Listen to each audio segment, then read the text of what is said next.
تو اس کا جو سلسلہ اعمال ہے منقطع ہو جاتا ہے، عمل کے کھاتے کلوز ہو جاتے ہیں۔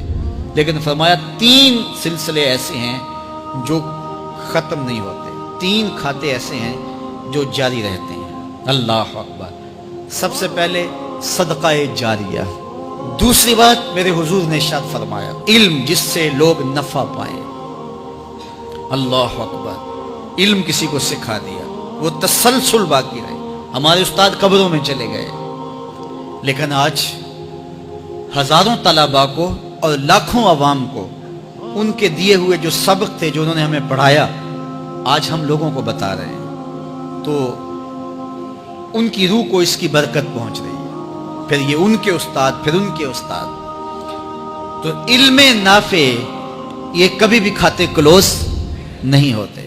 اور تیسری بات میرے حضور نے فرمایا نیک اولاد جو ماں باپ کے لیے مغفرت کی دعائیں کرتی ہے، یہ صدقہ جاریہ ہے، یہ کبھی بھی ختم ہونے والا سلسلہ نہیں ہے۔ میں کہتا ہوں کہ اولاد اگر نیک ہے، اہتمام سے دعا نہیں بھی کرے گی تو دن میں کتنی مرتبہ کہے گی ربنا اغفر لی والدی، اے اللہ مجھے بھی بخش دے، میرے ماں باپ کی بھی مغفرت کر دے۔ ایک شخص کے 5 بیٹے ہیں، 4 بیٹیاں ہیں، 3 بیٹے ہیں، 4 بیٹیاں ہیں، تو اب سارے نمازی ہیں، تو روزانہ 5 نمازوں میں کتنی مرتبہ ربنا اغفر لی والدی۔ تو اولاد والدین کے لیے اسپیشل دعا کرتی ہے جو ہے وہ نماز کے اندر، اور اگر اولاد صالح نہیں ہے تو نماز کے اندر دعا کرنا تو دور کی بات ہے، چونکہ وہ نماز نہیں پڑھتی، صالح نہیں ہے، تو دعا کیا کرنی ہے؟ ایسی اولادوں کو بھی میں جانتا ہوں جنہوں نے اپنی سکی ماں کا جنازہ نہیں پڑھا، سکے باپ کا جنازہ نہیں پڑھا۔ ویسے ایک ایسے بد نصیب کو میں جانتا ہوں جس نے واقعتاً ہی نہیں پڑھا، آیا ہی نہیں، قبرستان میں بھی نہیں آیا۔ لیکن بہت سارے ایسے لوگوں کو میں جانتا ہوں جو قبرستان میں آئے ہیں لیکن اپنے باپ کا، اپنی ماں کا جنازہ نہیں پڑھا، جنازگاہ میں کھڑے رہے، جنازہ نہیں پڑھا۔ آپ سوچتے ہوں گے کوئی ایسا بد نصیب بھی ہو سکتا ہے؟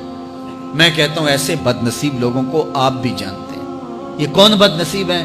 جنہیں جنازہ آتا نہیں، ساری زندگی لوگوں کے جنازوں میں رسماً کھڑے ہو کے آ جاتے ہیں۔ جنازہ آتا ہو تو کچھ پڑھے، جاتے ہر جنازے میں ہیں لیکن نماز جنازہ ہی نہیں آتی، تو کھڑے ہو کے لوگوں کو دیکھ کر کے سلام پھیر دیا، لوگوں کو دیکھ کر کے ہاتھ چھوڑ دیے، اور جو ہے وہ جنازہ پڑھنے گئے تھے۔ اور جب اپنے ماں باپ فوت ہو جاتے ہیں تو کیا سارے کام چھوڑ کے جنازہ سیکھتے ہیں کہ ساری زندگی لوگوں سے فراڈ کیا، دھوکہ کیا، آج اپنی سکی ماں کو دھوکہ تو نہ دوں، آج اپنے سکے باپ سے تو فراڈ نہ کروں۔ ساری زندگی جو لوگوں سے فراڈ کرتا رہا، پھر ایک دن اپنی سکی ماں سے بھی فراڈ کیا، اپنے سکے باپ سے بھی فراڈ کیا۔ اور مجھے بتاؤ شخص سے بڑا کوئی بدبخت ہو سکتا ہے کہ جو اپنی سکی ماں سے فراڈ کرے اور وہ بھی مرنے کے بعد؟ سکے باپ سے فراڈ کرے، اس کی لاش پڑی ہوئی ہو اور وہ اس سے فراڈ اور دھوکہ کر رہا ہو، اگر اس کے اندر ضمیر ہو تو ڈوب کے مر جاتا کہ میں اپنی ماں سے فراڈ کر رہا ہوں اور اپنے باپ سے فراڈ کر رہا ہوں۔ تو یہ کتنی بڑی بد نصیبی ہے کسی اولاد کی اور کسی ماں باپ کی بھی کہ اس کی اولاد بھی اس کے لیے جنازہ پڑھنے کی صلاحیت نہیں رکھتی ہے۔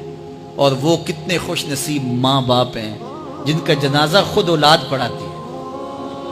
اتنی صلاحیت اور اس قدر اللہ نے ان کو خیر کی توفیق دی ہے کہ وہ خود اس قابل ہے اور اس منصب پہ ہے کہ وہ اپنے ماں باپ کا خود جنازہ پڑھائے۔